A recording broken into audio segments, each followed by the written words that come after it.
Okay, so this is a third take after your mechanical glitch and my human error messed up our first two. That's right.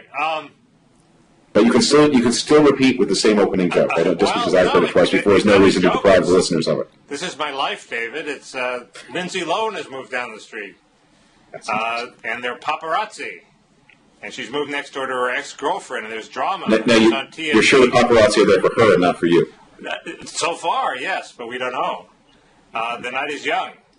A friend of mine says I should pose as a paparazzi and all of a sudden turn to the crowd of cameramen and say, "Wait, stop! Leave this woman alone." And you think that will work? It might work. It's the best I've come up with so far. It's not bad. It's not bad. I could try to engage her in a conversation about immigration reform. that works great. Does she want Penelope Cruz coming in and taking her job? I don't think so. All right, so we have a lot to get through. Starting with, you wanted to upbraid me about no labels. Well, it seems to be No Labels, which is this centrist, nascent movement that you've founded, and they had a convention in New York and got some press. It's sort of like a movie that didn't open. Are we ever going to hear from them again? I mean, my instinct is they made a couple of mistakes. They hitched themselves to Mayor Bloomberg, which meant that all the stories were about, was this a platform for Bloomberg? Did you take Bloomberg money? And I don't think you want to be saddled with Bloomberg's program. The guy can't even shovel snow. Second, you're not really a party. You say you're not going to be a third party. You're just going to focus on some issues. So what are the issues? Why don't you talk about the issues as opposed to this amorphous feel-good centrism? And and third, it didn't seem to me, I like my third parties nastier and willing to take on powerful entrenched interests, and there was more feel-good talk and not enough nasty talk for me. Well, I can only speak for myself because it's a pretty diffuse group, and it's brought together a lot of people with a lot of different points of view. But the part of the No Labels project that I'm most interested in, I don't think No Labels should be talking about issues at all, because the differences of opinion within the group on the issues are very great. There are a lot of people there who believe that we should have some kind of centrist bipartisan compromise in favor of something like Kennedy McCain immigration reform. I'm strongly against that. I differ with them on a lot of the substantive issues. What I'm concerned about is the need for institutional reform, and we go through this about once a generation in the United States, maybe a little longer than that, where in important ways the institutions of government don't work.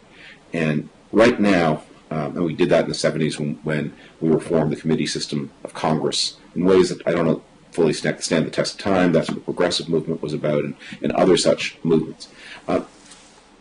I think everybody can see that we have a political system that isn't good at taking important decisions, that's beholden, that's easily capturable by very small numbers of people, shockingly small numbers of people, and that systematically underrepresents important concerns. And for me, it's been a very radicalizing experience to go through this horrific recession and to watch how utterly disregardful the American political system can be of the suffering of enormous numbers of people. So a movement for institutional reform to make the parties less capturable by small groups, to make Congress more functional, to make politics a little less corrupt. That's what I see this movement as doing. And it's following very much in the steps of, by the way, the American conservative movement at its inception was a movement like this, a movement as much about institutional reform as it was about the so-called issues. What institutional reforms do you have in mind? Well, here are some things I'd like to see. I'd like to see, for sure, I'd like to see open primaries. I'd like to see changes in party finance that make candidates not have to raise their own money, but put the parties back at the center of the fundraising process. I mean, there's a limit on how much money parties can give candidates who run for the party. That's just crazy. No one ever intended to do it. It's something left over from the 1940s, and the whole system has grown up around this early mistake. But the effect of it is to turn every member of the House of Representatives and the Senate into their own fundraising agent, and then to put way more power in the hands of individual people who can, through the internet, connect with militant groups. I mean, it's a sobering thing, for example, that Michelle Bachmann in the year 2010 raised more money than John Boehner, who was going to be the next Speaker of the House. And Boehner has the looks too. Jesus. I could go through. I could go through a whole program of these kinds of things. To me, that's the exciting part of it. The end of administrative holds, so that presidents can have their appointees. There'll be a Republican president soon, I hope, and that president also should have that president's appointees. Well, that all seems very sensible, and if no labels were presented as a sort of reform, anti-partisanship, make government work, and here's a list of sensible reforms, some of which are actually happening in California, the open primaries. That'd be great. I'd be all for it, but that's not at all how it was presented. In fact, I don't think you could read the literature on the website and really have any inkling that that's what it's about. It was all about, some vague sense that we have too much partisanship and we'll get together on. Yeah. Well, the get together. One of the things I get asked a lot is, I can be sometimes in, I hope a reasonably polite way, but I can be a pretty robust brawler, and people would say, "Well, gee, how can you, who so willing to mix it up with people, call yourself somebody who's against labels?" And I actually think that one of the ways in which the system goes wrong is that that there's this presumption that if you are standing for less extreme politics, that therefore you have some obligation to be a kind of personal milquetoast, and to allow yourself to be run out. The best test of your moderation is your willingness to be defeated by people more extreme than you, and I don't accept that idea. Well, this, but we still need a third party that is a new label that actually stands for something other than procedural reforms to make all the other parties agree. But that's not a party. You don't do that through the party system. You do it through compromise between the parties as they recognize that the system that you have is nobody. I mean, it could well happen, for example, in the next couple of weeks that we could have an agreement to mitigate or even end the practice of administrative holds. I mean, that's not in the Constitution. It's not in the law. It's not even in the rules of the Senate. It's a courtesy of the Senate that used to be exercised rarely and is now exercised routinely. Now, we may need a change in the rules to stop it. We could have a change in the culture that stops it. We could have a threat of a change in the rules to stop it. But the parties could agree on that. We don't need a third party to make that happen. We don't need a third party to make that happen, but we still might need a third party. I mean, if you... I'm going to talk about this vaguely and it's probably incoherently, but running for Senate sort of convinced me that, at least in the state, the Democratic Party really had been captured by a bunch of discrete interest groups, mainly the unions. And the Republican Party I just can't countenance because it's too anti-government. So we need a party that will be for government and yet not be captured by the Democratic interest groups and ideology. Why you're sort of assuming that for the rest of time our politics is we have the Republican Party we have now and the Democratic Party we have now, and the best you can do is get them to compromise. Why not have another party that actually does what the people want? Here's the case against third parties. They're too hard to start. It's easier, actually, to make changes within a party than it is to start a whole new party. And you still have the same constellation of voter opinion. If the rules of the game are in place that'll make it so easy for small marginal groups to capture these institutions, and you start a new third party, and those rules are still in place, then that third party will also be captured by small institutions, by small and marginal forces. I mean, the challenge is to say, are there ways to bring more people in? And maybe this is a whole bigger discussion about the weak representativeness of the American system of government generally. But there have to be ways to do something less dramatic than starting a third party that makes sure that the Democratic Party represents something more than just the public sector unions, and that the Republican Party is not so easily captured by the most extreme voices in the Republican Party. Well, first, the Democratic Party hasn't been captured by a small marginal group. It's been captured by a large central group, which is the labor movement, and another large group, which is the Latino caucus, and maybe it had formerly been captured by the civil rights movement and the Black Caucus. Those are not marginal groups; those are central groups. or the AARP, central group, not a marginal group. That's why we can't cut Social Security. The marginal groups are sort of in the process of being co-opted, certainly in the Republican Party. What we're going to see over the next 2 years is they're going to have to try to turn their agenda in action. I also deny that that in any way the Tea Party was uncalled for. I mean, we did have an unprecedented expansion of government, and people said, "Whoa, wait a minute! The government's owning General Motors and bailing out Citibank and reforming the healthcare with a bill we don't understand," and they were right to freak out about it. So I don't think that's really a function. I mean, the internet helped that, but I don't think that's such a negative thing. I would argue that the system is about to work. The lame duck section, people got rewarded for cooperating. We're about to see they're going to attempt to repeal health care. It's not going to happen. They're going to fix some things. Eventually, through a dialectical process, it will be made to work. Well, here will be the test. Look, I am not one of those people who thinks that the deficit is the sum and substance of all things. But what the deficit is a very concrete measurement of the ability of your political system to bring means and ends into harmony. And countries that persistently run big deficits are countries that can't do the work of politics, cannot bring their means into harmony with their ends. And if you look at the deficit numbers, you can see that since the early 1980s and especially over the past decade, we've had more and more trouble bringing means into harmony with ends. Partly that reflects the kind of political stalemate that we have had since the 1990s, with parties finding it hard to get over that 50% mark. What it looks like we've had since 2006 is the parties finding it easier to go over the 50% mark, just harder, finding it very difficult to stay there. If we enter a period where the traditional party system does a good job of enforcing priorities and bringing means into harmony with ends and achieving good results, but I don't know. I think we are at the end of a decade, maybe longer, in which the American government just functions so incredibly badly. I mean, you just look at the things the government does. It's supposed to, when it fights wars, it's supposed to win them.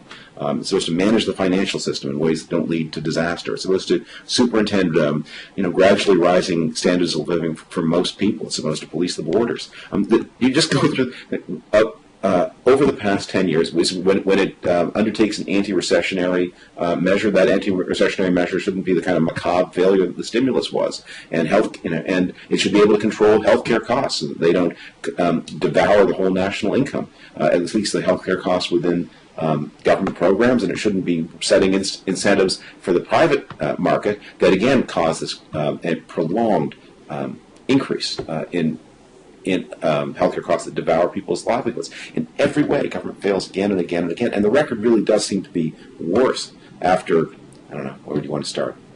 Middle 1990s, late 1990s, than it has been in the periods before that. Well, I guess there are two approaches. One approach is the approach you sketch, which is you have institutional reforms that enable more cooperation. Another form would be to say, the problems that we're having. Not more cooperation, less capture. The problems we're having are the reason we're having these problems is if they were easy to solve, they would have been solved. They're the hardest problems to solve. They're the hardest problems to solve because they're powerful institutions and interest groups that, as you say, capture the parties. My preferred way to do it is to go after those interest groups. So if the problem is that seniors are expecting too much from Social Security, or the public sector unions are demanding too much and bankrupting governments, or the teachers' unions are preventing bad teachers from being fired, go after them. And politicians are going after them. Andrew Cuomo has gone after unions. He's done more to pioneer a centrist tack, I hate to say it because I don't like the guy, than no labels, because he's taken on the interest group that is in the way. Mm-hmm. Well, you're speaking to somebody who lives in the District of Columbia, and we have just seen the most hopeful set of educational reforms that the city's ever tried snuffed out by the power of organized labor here, working through the democratic primary system, and it would not have taken under even slightly different rules. this is again remote from the kind of things, no labels people talk about, but under slightly different rules, the DC schools would have a very different future from the future they have right now. What are the slightly different rules? Eliminating the district?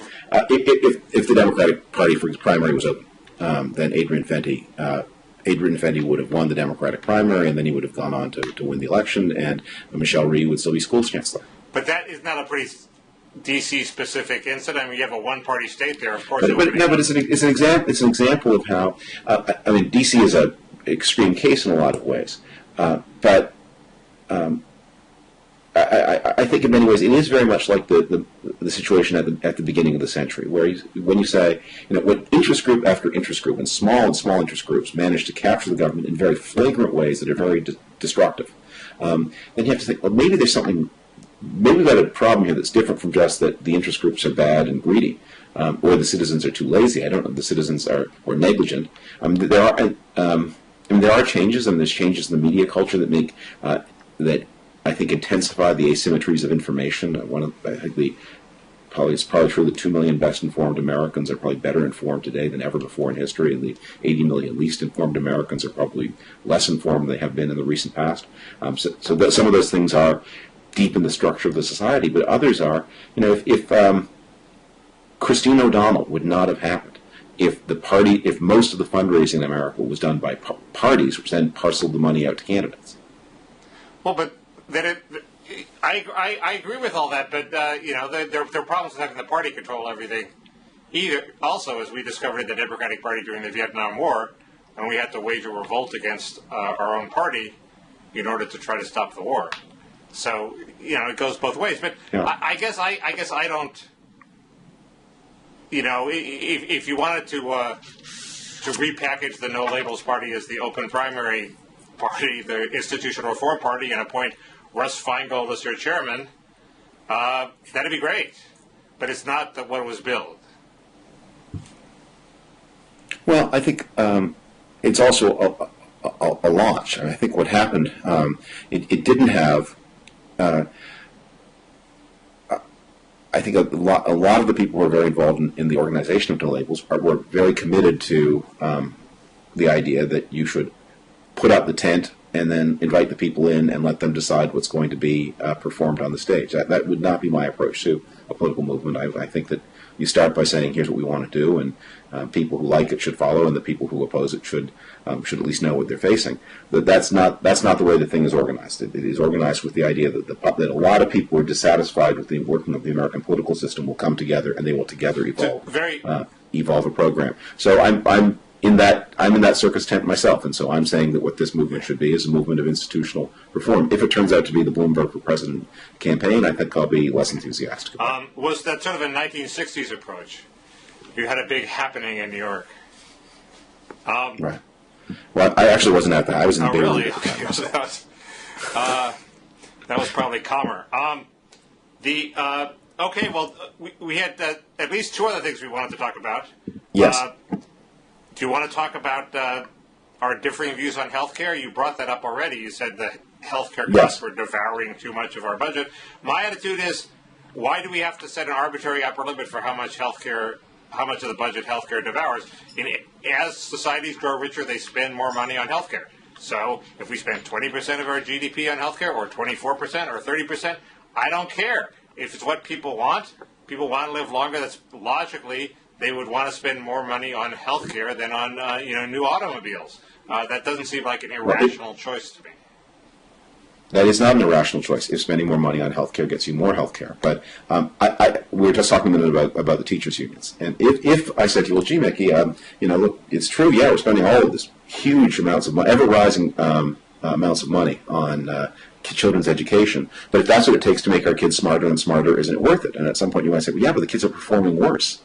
So if Americans are spending 17% of national income on health care, more than half of that now through the government, if as a result of those huge increases in health care spending, you had a situation where wages have stagnated for a decade, and if it turns out that the results aren't especially good, and not better in the United States than in other places, then you have to say, maybe what's going on here is not that the system is responding to people's wishes, but that it's like the political system, that we have seen here that interest groups are getting very, very good at penetrating the system and getting their suck, and pulling money out to benefit not the patients, but not the users, not the recipients, not the sick, but the providers. Well, I mean, I agree if the result of healthcare reform is that all the hospital workers in America become unionized and it becomes impossible to cut costs, that's a bad thing.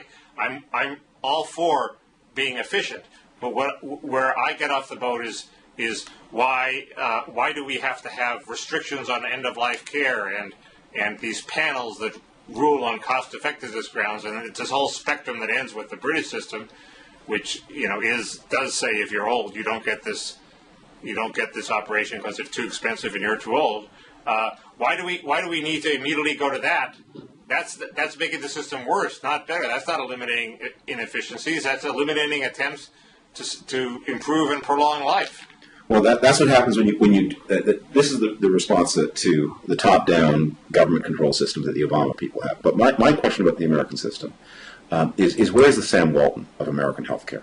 That in every other aspect of American life, what the genius of America is, I mean, America doesn't have the best food. It doesn't have the best, I mean, if you want the finest of the finest, you go to a European handicrafts person. What America was always famous for, the genius of American business, was the ability to produce a good enough product at a fabulous price and make it available to everybody, and to unleash remorseless seeking after efficiency. And Walmart is the culmination of, those people were tooling the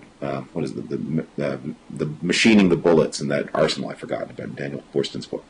What instead the United States has, it has a handicraft healthcare system. It has at the top the best possible healthcare. The average quality is not that great, but the best of the best is excellent, but at an astounding price.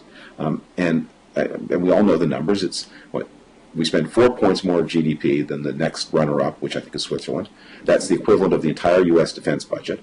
And even though we spend those 4 extra points of GDP as compared to Switzerland, Americans live not as long as the Swiss do. But that could easily be from other factors. But those other factors are not. Yeah, of course, it's from other factors. It's for sure. It's right that if you walk into an American hospital riddled with 14 gunshot wounds, you'll probably do better than if you walk into a Swiss hospital riddled with 14 gunshot wounds.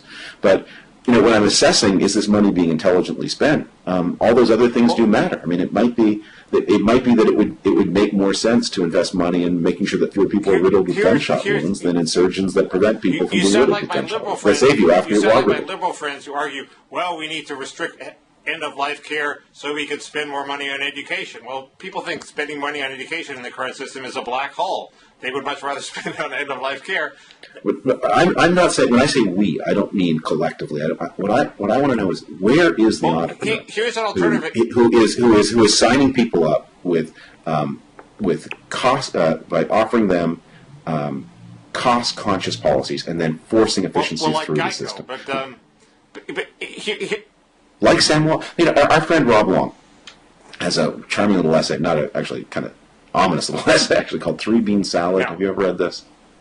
Okay, it's in one of his radio commentaries. He describes these two friends of his who had a business where they made a salad of garbanzo beans and lima beans and kidney beans, and they were selling to local operations. And one day they get a visitor from, I think, Trader Joe's, who says, "We're prepared to buy 10,000 cases and make you a really big business." But he looks around the factory. He says, "I'd say that your cost here seemed to be about 88 cents a gallon. Is that right?" Well, 89 cents. Okay, 89 cents a gallon. We'll pay you 94. And if you don't like it, you can sell to somebody else other than Trader Joe's. We'll get our three-bean salad somewhere else. So I want that guy working on the American healthcare system to be walking into every hospital and saying, "You do it this way. You're not going to do it this way anymore. This is what we're going to pay for this. This is what we're going to pay for that. And you have to now push all of your providers to find the efficiencies." An alternative line of argument is if a Sam Walton or a Geico were going to emerge in the healthcare market, it would have emerged already. They've had several. But there are all kinds of. It's illegal. It's illegal. That's why it doesn't there's also happen. something weird about the healthme market, which is No one ever has to think about what it costs. All we ever see is what we can get. Let me put it this way: it's like the way air travel used to be. I mean, if you were the flyer and your employer were the payer, then obviously you would want the most comfortable seat you could possibly get. It would be irrational to want anything else. But there's also a peculiar perversity in healthcare that is not true in most businesses, which is if you provide better service, you get penalized for it in the market instead of rewarded for it. If Sam Walton gives better service and cheaper prices, people flock to his stores and he makes more money. If you, as the David Frum healthcare company, give better service and more better care to people, sick people will flock to your company, and a vicious cycle will take place where they will drive up your costs and you will lose money.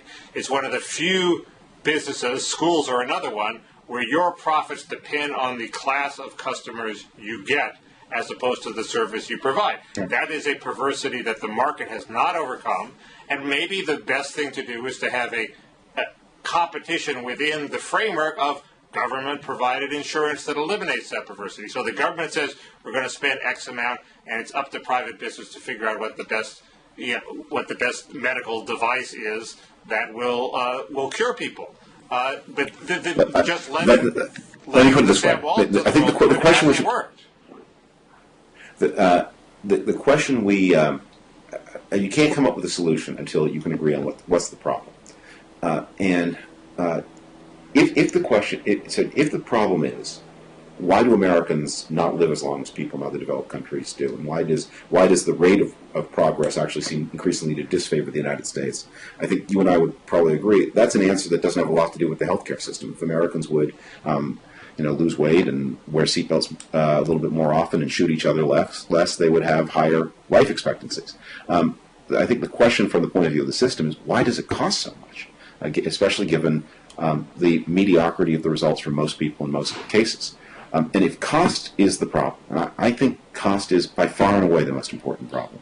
And this is where I'm with your archenemy Peter Orszag. Cost is the problem. If the United States healthcare system cost what the Swiss system does, it would have a transformative effect on people's wages. It would have a transformative effect on the public finances. I completely disagree. We spend 70% of our GDP That's just on arithmetic. healthcare. I don't have a problem with that. We spend 24%. I don't have a problem with that.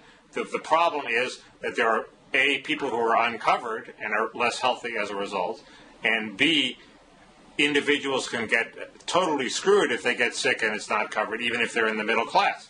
So there's an insecurity problem and a lack of coverage problem, and that's, to my mind, what healthcare reform was supposed to cover, the way Medicare covered it for seniors. Medicare is a very expensive program. It's not if you worry about cost, you don't like Medicare. If you worry about coverage and security, Medicare is a pretty good program. They pay for pretty much everything, and it's a popular program, and it's a program I think people are willing to pay for. Let's have a system that has the virtues of Medicare. Actually, people aren't willing. People are not willing to pay for it. If people were willing to pay for it, the budget of the United States would not have been chronically out of balance all these years. I think if you put the problem with Medicare is in the out years when people get older and we don't know if they'll be willing to pay for it. I bet they are. But they haven't. We have had chronically unbalanced budgets since the early 1980s. We had this golden period in the late 90s where healthcare costs flattened for reasons that are not completely clear, where we were able to do a defense build down, and we had this huge surge in government revenues, and we were able to balance the budget for a short time. And then we're back to deficits as usual. And that tells me that people are not willing, that the government they want to command is not the government they're willing to pay for. Well, I think the political system has a bias towards deficits that is independent of the healthcare problem. If healthcare didn't exist, politicians would still want to spend every penny of any surplus and not worry about deficits if it's going to help them get reelected. That's just an inherent bias in the system. But it wasn't true before 1985 or 83. Well, we didn't have a huge welfare state before then, but yes. I think the attempt to sell healthcare. We obviously have different goals for healthcare reform, but I think the emphasis on costs that Obama and Orszag have had has been the main reason why their healthcare system has been so unexpectedly unpopular. It's because people think their funding a system that's going to empower the government to pull the plug on Granny. And that's the same vibe I get from you. Well, I think there are some other reasons why it's unpopular, and this gets to one of the other topics we want to talk about, which is immigration. Ron Brownstein has an article in the current National Journal where National Journal bought a lot of the raw data in these exit polls. And as when you look at the raw data, as shocking for the Democrats as the collapse of their support among white Americans was when you look at the top line, when you start taking the numbers apart, things look even worse. And I think 24% of whites in the South voted for the Democratic candidates for president. Overall, 37% of whites voted for Democratic candidates for president. And I think one of the things that happened in healthcare reform is also ethnic politics. Medicare is a program that is where the beneficiaries are heavily white. And Medicare was the program that was cut. And some of that money was used. That money was used or nominally used or promised to be used to pay to extend coverage to the currently uninsured, almost 1 in 3 of whom are foreign-born. And there's an ethnic dimension that I think was a back part of this story. Well, you would have that resentment even if there was no ethnic dimension, because they're taking money from old people and giving it to to people who aren't old. So the old people are going to be upset. Right. But I think this goes to where I think immigration goes in our list of national concerns. This is an example of how when you have a country that is struggling to achieve a lot of the things the United States is struggling to achieve, and a system of government that is these days not functioning as well as it should, that one of the things you want to not do is make your problems harder. And from my point of view, immigration makes a lot of these problems harder because the immigrants the United States happens to be choosing, or at least allowing to choose themselves, are a population that is disproportionately poor, disproportionately not well, not highly skilled, and arriving in very, very large numbers. And from healthcare to education, that it makes every problem the United States is struggling with. So you're arguing that immigrants are the new class of welfare recipients. In other words, No. Immigrants work very hard. They're the new working poor. I meant it in a specific sense, which is politically, they're sort of politically toxic. Tom Edsel wrote a book with his wife. I think it was called Chain Reaction, and I think that was the book where the thesis was that as long as Democrats promote policies that seem to reward this non-working underclass that mainstream voters rejected, they were going to keep losing. So you're saying that immigrants would now that welfare is reformed, that I'm not making this point as a political point. If a bill is biased to reward immigrants, that the non-immigrants, the mainstream voters will resent that and vote against it. Well, I think that's true, but I think what's even more important are the policy consequences.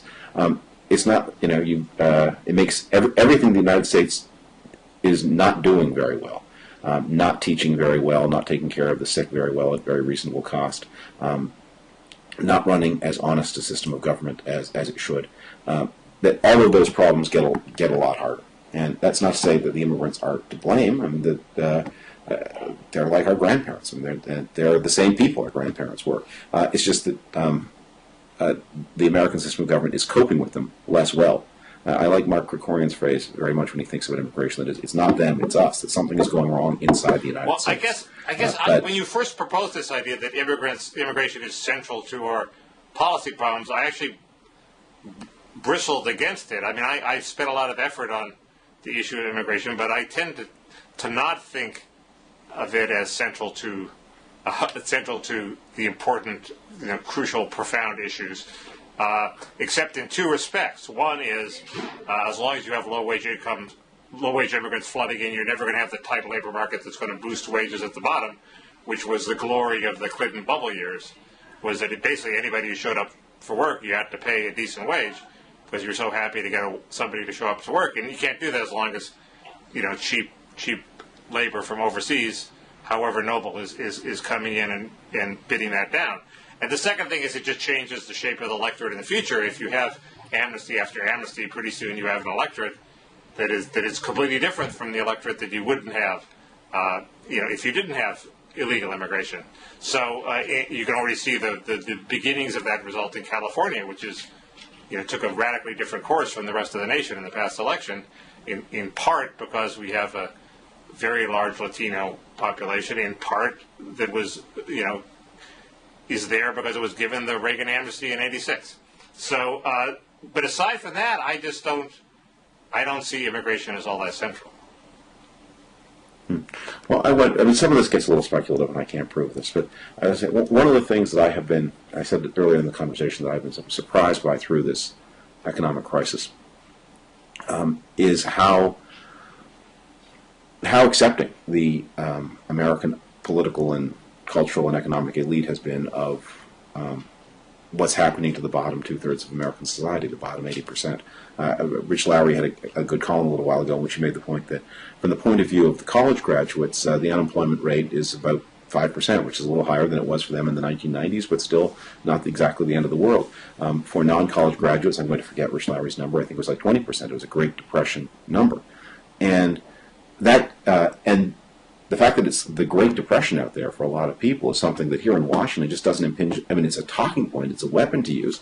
The idea that people actually have to think very hard about what they're going to do about this, that seems very remote. And I do think that I'm a free marketeer. I want to let things rip, but that I am surprised by how indifferent the governing class of the country is. And I think the changing demographics of the country, in terms of the fact that the top and the bottom are more ethnically and linguistically distinct from one another is part of the problem. See, I think that what you're describing is largely a Washington problem. When I go to Washington, it's like I'm going to another world. There are no closed storefronts. Yeah. It's a prosperous bubble with many million people in it. But it's completely unlike what you would see if you went to other big cities in America of equal size. I live in Los Angeles. My rich friends from over there above Sunset Boulevard are renting out their houses and moving above their storefronts. Okay, they're rich people and they're suffering, and they would really like to get back to the 90s.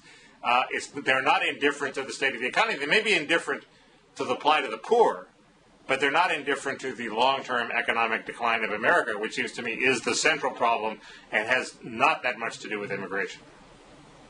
It has to do with the schools and freeing up entrepreneurs and trade and all that. But it does, immigration is mainly important to the people at the bottom. Well, immigration is important in one other way, which is, the basis of what you have to offer the world is your human capital. I read about 5 years ago now, a report by the Educational Testing Service. I don't think they use that name. ETS is what they call themselves. They were just saying, start from where we are and project out what the U.S. labor force is going to look like in 30 years. And it is going to be a less skilled labor force than it was in the 1990s. Not we are going to fail to improve the thing that we all think is the problem, that the skills aren't improving rapidly enough, that the kids are not getting what they need to know in this more difficult world. It's actually literally falling behind. Even things like literacy. Maybe more of a challenge for the country in the 2030s than in the 1990s. And every one of those problems is being made more difficult. As I said, I don't think it's the cause. I don't think it's the driver. I just think it's a burden. It's a weight and a burden that the country's institutions are not going to be able to cope with all that well, as they're not coping with all of their other burdens. I take your point about Los Angeles. It is true. The remoteness of Washington is something that.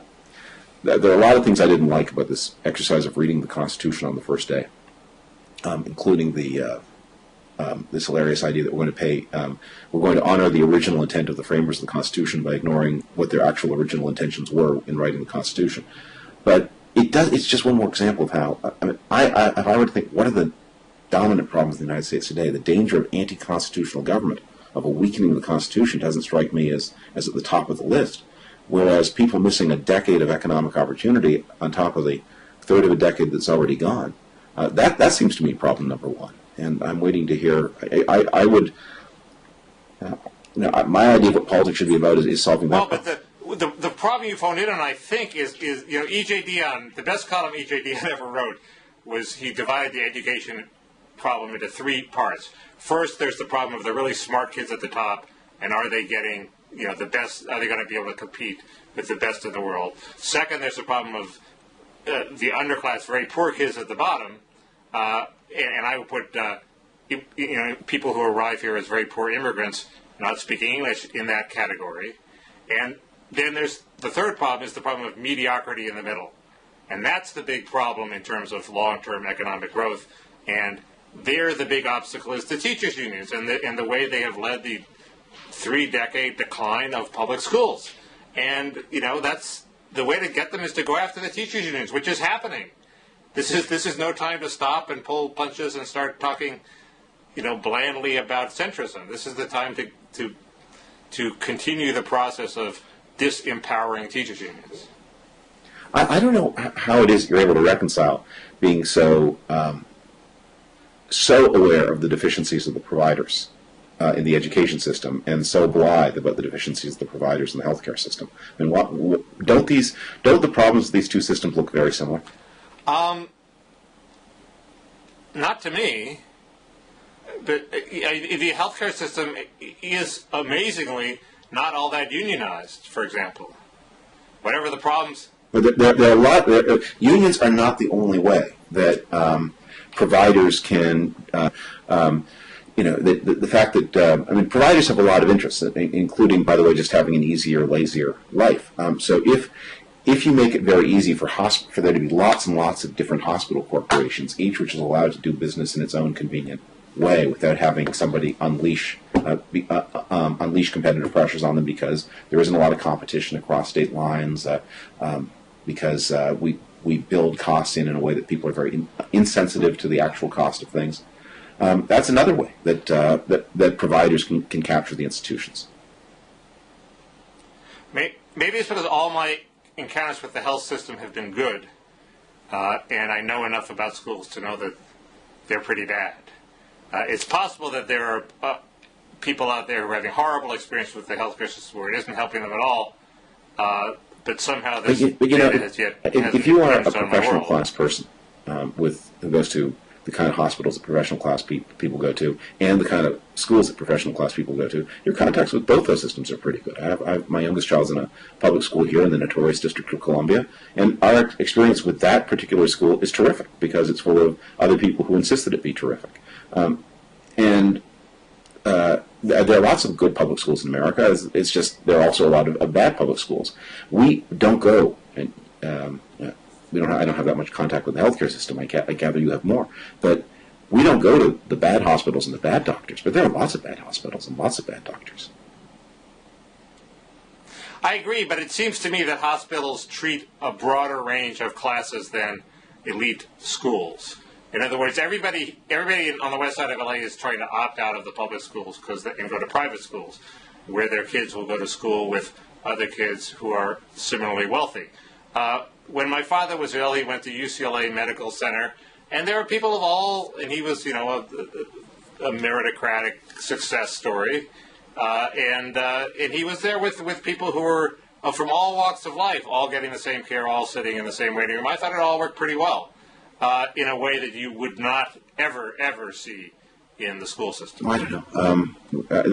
If you're in the right neighborhood, I think the schools also. But in both cases, you're paying a lot of money, and there's a lot of provider capture. We had one other set of topics we wanted to go to, which is the presidential primaries upcoming.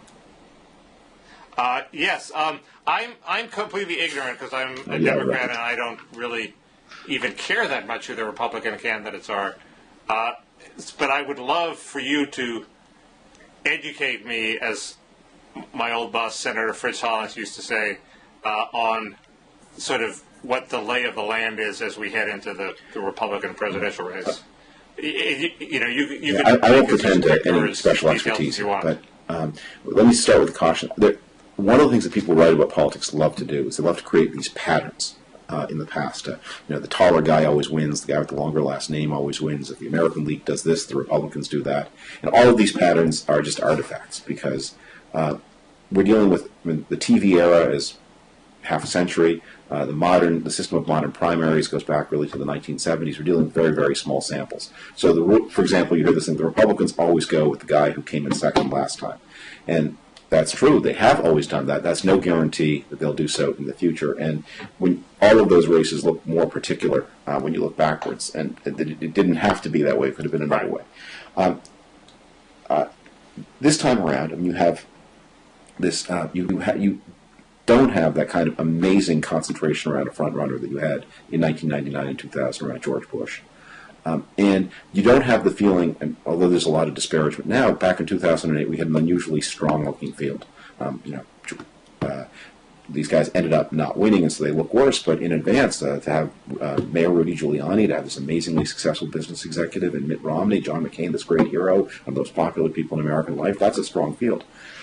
It doesn't look so strong going into 2012. The people who write checks to the party would all see as the natural front runner is Mitt Romney, but he's really, I think, in a lot of trouble. It's like now he may make it through the primaries, but he looks to me like a kind of like all the perforations are there where the paper can tear. And although I kind of like him, and I think he'd make a really good president, that I don't know how he answers the TARP question. I don't know how he answers the Romney care question. He mostly chooses not to answer those questions, and I don't know that you can, without an enormous financial advantage, which he also doesn't have, get through a primary system ignoring all of those questions from your most intense voters. Okay, I'm with you there. I'm sort of assuming that one of these Midwestern governors, Pawlenty or Daniels, would actually have broad appeal. Their problem will be also like Romney's, getting through the primaries, but at least they're a fresh face. Well, and they have a sort of authenticity in their public persona that Romney doesn't have. Yeah. I mean, they can offer experience. They can say we've run states, but there's not a lot of time, and these guys don't have reputations. They don't have organizations. I think you would add John Thune, who's a senator, to that mix. It's also pretty hard to say, well, what's the compelling case for this person?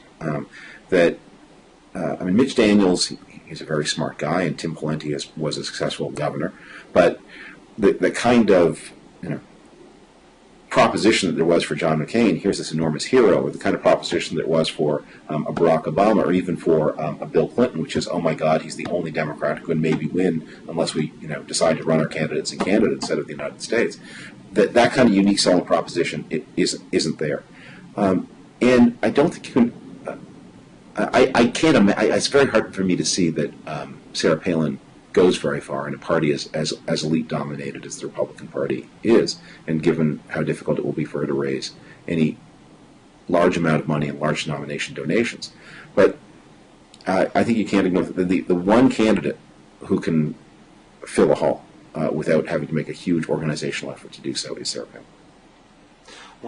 Are Republicans ready for the economy to recover? And right now it looks like, we need to put the adults back in charge and stop this reckless Democratic spending, and all that's going to change if the economy recovers and the reckless spending stops. Yeah.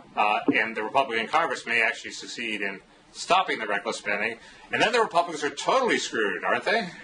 Well, it depends what you mean by. We're not. Will we have the kind of rocketing recovery that we had in the 1980s or in other years where the incumbents were easily reelected? It doesn't look that way right now. I have to say I'm worried a little bit less about the politics of all of this than the policy of it, because the Republicans might win, and then the question is what do you do? And the thing that I'm just constantly worried by, I'm worried by two things. One is the depletion of the ideas inventory. That what's our program? What would we do in office? And the second is that Republicans have done a very they've worked very hard over the past 2 years to mobilize their core supporters, to get people really energized and committed to opposition. And when you do that, you end up saying a lot of things that maybe aren't perfectly true in every aspect. But reasonably cynical political operatives are capable of saying things to their supporters that they don't fully believe themselves and they don't expect their most influential supporters to believe. But from what I can tell, everybody in the Republican Party does believe that we're living the last days of American liberty, and that Barack Obama is engaged in trying to overthrow the constitutional system as we know it, and that reading the Constitution on the floor of the House of Representatives is an important prophylactic against this. And how do you govern when you have work your emotions to such a state? I guess I don't believe that, and you don't believe it either, I take it. Well, no, I think that I have a lot of indictments of Barack Obama. I think that handed this horrific economic crisis that he has been completely inadequate to the job. He's been completely inadequate both in coming up with ideas to mitigate this shock of the crisis. I think his stimulus plan was he was completely distorted by this cheap promise he made about everybody under $200,000 gets a tax cut, and so he had to put a measure that this one-time tax rebate that everybody knew wouldn't work into his plan. And I think he's also in a way I don't understand, unable to make people feel that their president cares very much about the problems of people like him. I think a lot about that moment, that famous encounter he had with that woman from the Veterans Organization who said to him, I'm tired of defending you. And he answered her by listing all the programs he had done. And he couldn't hear her question. She wasn't saying to him, tell me a list of the programs you've put in place. She was saying, I've been defending you, I'm weary, give me some comfort, maybe even a little bit of recognition. And you would think anyone who was a good enough politician to get elected president of the United States would know the way to begin that answer is by saying, first let me say, I want to thank you for defending me. And I know it's difficult for you, and I'm not going to let you down, I promise. And that's how you answer that question. And then if you want to list your programs, go ahead. And the fact that he didn't know that he was supposed to do that, I think, is a symptom of a problem that's run through the past 2 years of his presidency. Well, I agree. He managed to rocket to the top in part because of his race without going through the intermediate, climbing up the ladder period where he would learn that that's what you have to do. Or they would weed you out if you're not. I mean, somehow people want to be represented by people who care about them, and the American system does a good job of weeding out people who are indifferent to the situation of other human beings. But I think in general he's managed to give the impression that he's about to take away everybody's liberties without actually having any intention to do it. I think he bailed out General Motors because he thought otherwise Michigan would go under, and so he had to do it. Well, Dick Cheney was in favor of bailing out General Motors, as people forget. That an automobile industry is kind of a big thing to lose. Dick Cheney, you're saying? Dick Cheney was in all the memoirs that he was the person who was saying, we have to do this. And I'm now not going to be able to cite chapter and verse on which of the memoirs I've read that made this point. That actually Cheney was more gung ho for the bailout of General Motors than George Bush was. That's interesting, but now Obama's giving letting people think that he's playing favorites, and he's recalling Toyotas to help General Motors, and he's punishing Ford to help General Motors, and he's giving them secret backdoor tax breaks to help General Motors, and the whole thing is a sort of evil corporatist scheme to benefit his buddies in the UAW. And he hasn't really done. There's simple things he could do to dispel that, and he's not a good enough politician to do that. So we have the Tea Parties. I don't. Anyway, I think we agree that. But something is just missing there. Yeah. Well, what about Bob Wright's idea that Jeb Bush is going to come back and save the day? It's not a completely crazy notion, because if Romney falls apart early, then organized Republicans have to confront this problem, which is all the policy people in Washington all love Mitch Daniels because he's very smart and knowledgeable, but it's hard to see how a plan for him to get from here to the primaries, much less from here to the election. Tim Pawlenty, it seems kind of random. Why not him rather than any number of other governors? And you will need somebody who can raise a lot of money very fast, command a lot of name recognition, and who can enforce discipline on the party. One of the real problems that Republicans had in 2010 was that the impetus of the party was with all the most passionate rather than the most considered people. And a lot of the time parties say to people, yes, we know you want to impeach George Bush, but that's not a good idea. You can't do that. And yes, we know you want to call General Petraeus a traitor, but that's not a good idea. Don't do that. And most of the time parties are successful in curbing those people. In 2009 and 2010, the Republicans weren't. And going into this next cycle, they'd better get better. Who has the kind of experience and strength and credibility to be able to do that? And Jeb Bush is one of the few people who would be on that list. The pro-lifers know he's with them. The pro-gun people believe in him. And when he says, you have to go a little gently here, fellas, ladies, they will listen to him in a way that with Tim Pawlenty or Mitt Romney, they won't. They will drive that. Those candidates would be driven by the supporters, whereas Jeb Bush could maybe restrain them a little bit. Does he partake of the Bush loyalty fetish? In other words, I'm told there's circles within circles within circles, and it's all a question of which circle you're in, and even people who've served the Bushes for life aren't necessarily in the the inner circle, and that proved to be a very destructive way to run the government. And if Jeb does that too, that's a good reason not to be for I it. tend to think that's a pretty universal problem with politicians. There are some politicians who are unlike that, like Bill Clinton. The worse you treated him, the more he wanted you. But Well, right. but I don't. I think in this way I think that's the way politicians are. They value loyalty more than anything. Well, but Bush, but there you can carry it to extreme, and then you got Lyndon Johnson in the Vietnam War and President George W. Bush and the early stages of the Iraq War, and you got the stage where anybody who says anything different, like John Doolio, immediately gets purged, Right. And Peggy Noonan, gets the cold shoulder because she says some constructive things that George W. Bush probably should hear, but he doesn't hear them. And Bill Clinton's way is sort of a better way to run the government. My joke about the Bush administration was, and I say this with a lot of affection and respect for the president, that if you take the view that if somebody criticizes you, they're dead to you. The first 10,000 or 20,000 or even 1.5 million times that happens is not a problem. But when you get to the point where 200 million people in the country are dead to you, you're just tired of them and you don't care what they think, then it begins to be a big problem. Okay, well, so you and Bob Wright are both. I think it's possible. If somebody's saying take your next mortgage payment and bet it on one of these candidates, I think you just have to bet it on Mitt Romney. I mean, that's the conservative bet. But it doesn't feel like something that's going to happen. And if in the somewhat disordered climate of 2008, the obvious person for the opposition party to nominate Hillary Clinton couldn't get past all the whitewater. That's going to be even harder next time because things are going to be very choppy and difficult.